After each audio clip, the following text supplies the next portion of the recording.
探索未知，解開謎團。Hello，大家好。嗱，點解睇上去最光嘅金星，卻係有住太陽系入邊最恐怖嘅環境呢？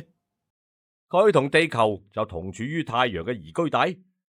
點解唔似地球咁樣可以孕育出生命呢？反而係成為咗一粒溫度高達460度嘅煉獄星球呢？咁又係乜嘢導致到佢變成而家咁嘅樣嘅呢？咁今期嘅節目，我哋就嚟一齊去穿越時空，去探索一下金星嘅前世今生。歡迎嚟到越講越迷，製作唔容易，請你為我點翻個 like 啊！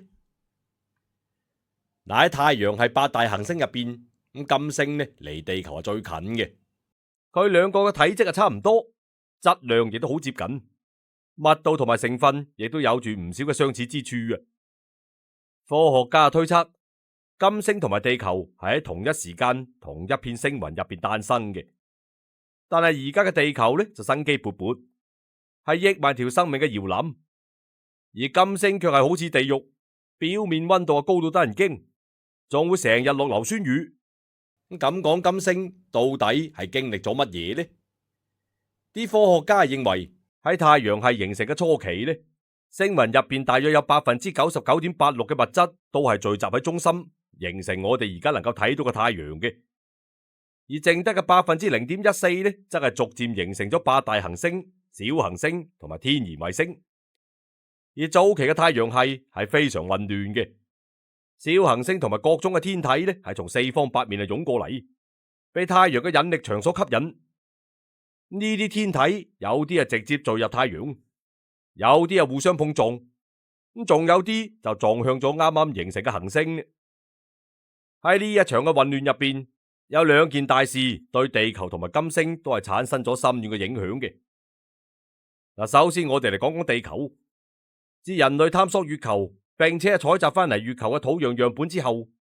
啲科學家研究發現，月球岩石同埋地球地幔嘅同位素指紋呢係高度一致嘅，咁亦就係講月球同埋地球係有住相同嘅血脈嘅。而令人感到驚訝嘅係，月球形成嘅原因呢，竟然就係嚟自於一場嘅大碰撞。咁喺2023年，地質學家通過地震學信號喺地球嘅深處呢，就發現咗嗰一粒撞擊地球嘅星球殘骸，並將研究嘅結果就發佈於權威期刊《自然》雜誌之上。我哋嘅科學家呢，就通過超級計算機嚟模擬過，得知喺大約45億年前，有一個好似火星咁上下大細，個名叫剔伊亞嘅星球呢，就同地球嚟咗一次猛烈嘅撞擊咧。佢唔單止將地球啊撞側咗啊，仲直接撞出咗一粒天然嘅衛星月球，並且改變埋地球自轉嘅周期，咁令到地球就有咗而家相對穩定嘅時間，而同時亦都穩定咗地球嘅自轉軸，為地球嘅四季呢係形成咗奠定性嘅基礎。咁講完地球，我哋又睇下金星啊，佢嘅遭遇亦都唔簡單嘅噃。咁金星嘅自轉方向呢，同地球係相反嘅。而且自轉嘅速度非常之慢，喺金星上邊一日就相當於喺地球上邊243日。咁但係佢兜住太陽公轉一圈呢，就只需要224個地球日。亦就係講金星一日嘅時間比佢1年都仲要長啊！咁所以喺金星上面睇太陽呢，就係從西邊升起，東邊落山嘅啦。啲科學家猜測呢個可能呢，就係因為早期太陽系太過混亂。金星亦都遭遇到一次強烈嘅撞擊，咁呢一次嘅撞擊呢，唔單止令到金星嘅自轉方向就發生咗反轉，仲幾乎令到佢嘅自轉就停止埋。而最重要嘅係，同地球因為撞擊得到咗月球呢個禮物啊唔同啊，金星喺呢場撞擊入邊呢，係乜嘢天然衛星都冇得到㗎噃，冇咗天然衛星，對金星就產生咗一個好重要嘅影響。嗱，喺地球上邊，月球嘅存在就有助於穩定地球嘅自轉軸，令到地球就有咗明顯嘅四季變化啦。而金星呢，則係冇衛星嚟穩定佢嘅自轉軸咧，佢嘅自轉軸傾斜度只有大約嘅3度，而相比之下，地球嘅自轉軸傾斜度就係23.5度咧。呢個就導致咗金星之上幾乎係冇季節性嘅變化嘅，天氣係常年都差唔多。各個地區接收太陽嘅光照同埋太陽能，亦都係比較均勻，咁就缺乏咗因為四季變化帶嚟嘅氣候多樣性。而金星又係距離太陽第二近嘅行星，比地球呢就更加近太陽。咁雖然佢亦都處於太陽嘅宜居帶之內，咁但係金星接收到嘅太陽輻射就要比地球啊多好多好多咧。而且太陽喺後生嘅時候比而家更加光噶，更加有活力。咁嗰個時候嘅金星接收到嘅光照呢，比而家仲要多出40%左右。你話咁多個太陽能，對於金星嚟講，簡直就係一場長期嘅巨大災難。咁啲科學家無意推測，喺金星形成嘅早期呢，佢可能係同地球一樣嘅，擁有住大量嘅水，但係就由於金星距離太陽比較近，接收到嘅熱量亦都好多，咁所以呢啲嘅水呢，可能好快就已經被蒸發成水蒸氣啦。而太陽嘅紫外線輻射又好強噶噃，能夠將呢啲水蒸氣呢就分解成氧氣同埋氫氣。咁氫氣呢就係一種好輕嘅氣體啦，好容易就逃離金星嘅大氣層。而氧氣質係同其他嘅物質呢就發生咗反應，逐漸咁啊消耗咗咧。咁就係因為咁樣，金星上面嘅水呢就越嚟越少。不過最近呢幾年，科學家喺金星嘅大氣層入邊就發現咗一啲水蒸氣嘅痕跡，而且呢啲水蒸氣入邊嘅氫有部分就係氘，呢個就係氫嘅一種同位素啦。呢一個發現就講明咗金星上邊曾經可能有住大量嘅水，只係後嚟因為各種嘅原因逐漸咁流失咗啫。甚至有研究推測，金星喺數十億年前可能係有個海洋添，而且喺地球上邊生命開始出現嘅時候，金星上邊話唔定就已經有咗生命嘅跡象咧。只不過後嚟因為環境惡化，生命先至未能延續落去。咁真係冇諗到金星嘅前世今生係有咁多古仔聽㗎喎。嗱，如果話金星離太陽太近，就係佢氣候惡化嘅一個重要原因。咁講缺乏板塊結構呢，則係令到金星徹底咁淪為高溫煉獄嘅致命一擊咧。嗱，喺我哋嘅地球之上，板塊結構呢對於維持地球嘅生態平衡係起到至關重要嘅作用嘅。板塊嘅運動呢係參與咗水同埋二氧化碳嘅循環，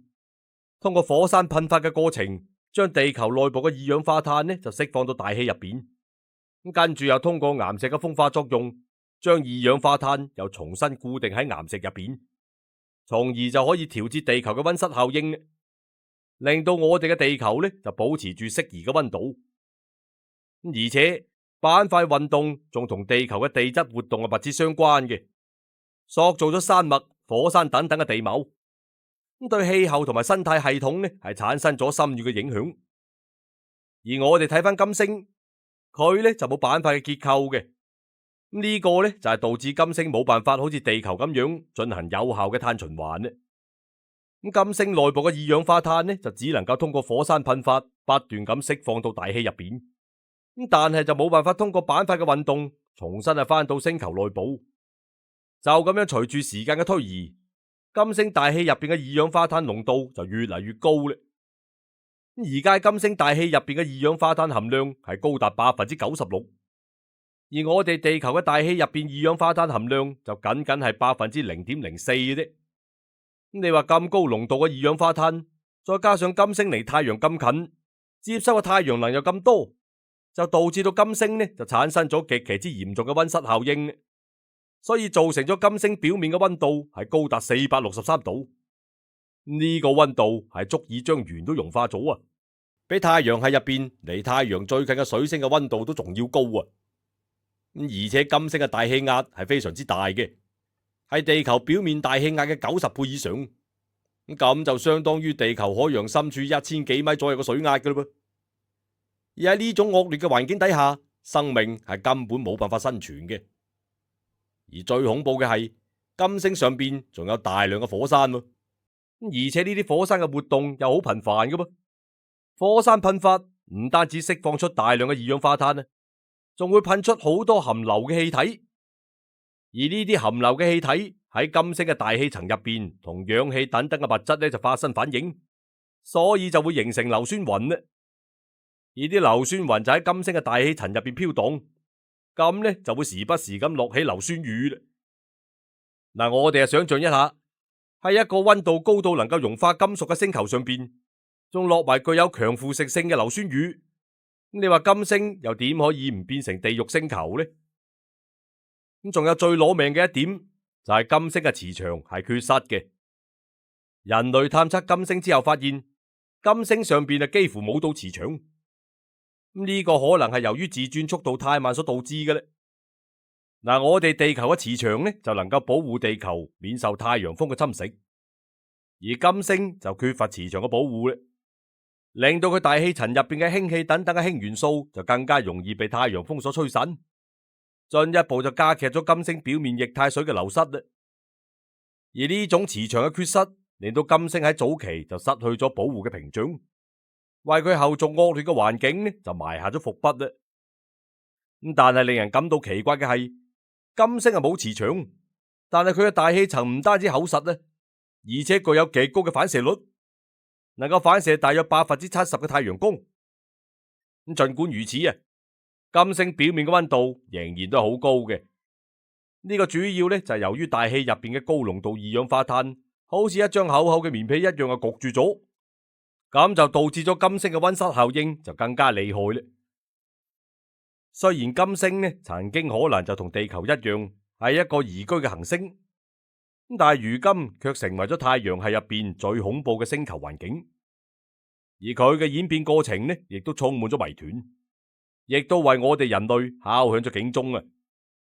而家我哋地球嘅氣候呢，亦都係越嚟越熱，咁希望將來嘅地球就唔會變成第二個金星呢。咁所以我喺度亦都呼籲一下。保護地球，保護我哋嘅家園，人人有責。咁好啦，今期嘅節目呢，我哋就講到呢度，記得點讚加訂閱，我哋下期再見，拜拜。